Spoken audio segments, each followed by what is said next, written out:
දෝහවේ කප්ප සතෙහි දුර්ලභ බුදුරජාණන් වහන්සේලාගේ පහළවීම කල්ප සිය ගණනකින් පවා ඉතා දුර්ලභ කාරණාවක්. නමෝ තස්ස භගවතෝ අරහතෝ සම්මා සම්බුද්දස්ස සෝ භගවා ඉතිපි අබ්බා කුටිකෝ. ඒ භාග්‍යවත් බුදුරජාණන් වහන්සේ මෙසේද අබ්බා කුටිකෝ නම් වනසේක.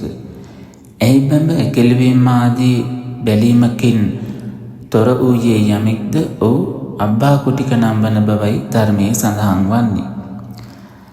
යම්සේ තමන් වෙත පැමිණෙනු හෝ තමන් යම් තැනකට යන්නේද උගත් අය සම්මත බොහෝ දෙනා ඔවුන් තමන් උසස් කරගෙන අන් අය පහත් කොට දකිනවා.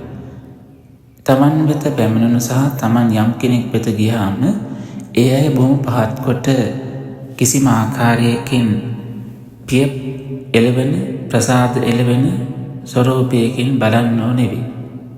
නමුත් සම්මා සම්බුදුරජාණන් වහන්සේ එසේ වූ කෙනෙක් නොවේ. මේ ලෝක සත්වයන් සියල්ල කෙරෙහිම බොහොම පියමනාප භාවයකින් යුක්ත උතුමන් වහන්සේ නමක්. භාග්‍යවතුන් වහන්සේට තියෙන උගත් බවක් නෙවේ. අවබෝධයෙන් පරිපූර්ණත්වයට පත් වූ බවක්. සෝනදණ්ඩ බමුණුතුමා භාග්‍යවතුන් වහන්සේගේ ඒ පියශීලී භාවය පියමනාප භාවය වර්ණනා කිරීම සඳහායි මේ අබ්බා කුටිකෝ යන නාමය සඳහන් කර තිබෙන්නේ.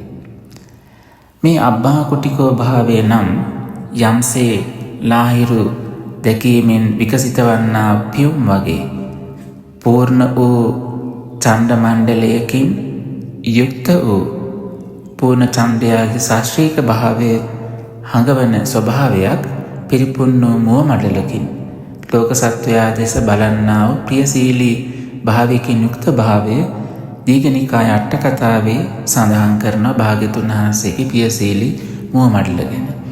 ඒ අනුව එයිබඹ හැකිලීමකින් තොරව ප්‍රියශීලී භාවයකින් යුක්ත දැක්මක් බැලීමක් භාග්‍යවතුන් වහන්සේට තිබෙන නිසා භාග්‍යවතුන් වහන්සේ අබ්බා කුටිකෝ නම් වනසේක.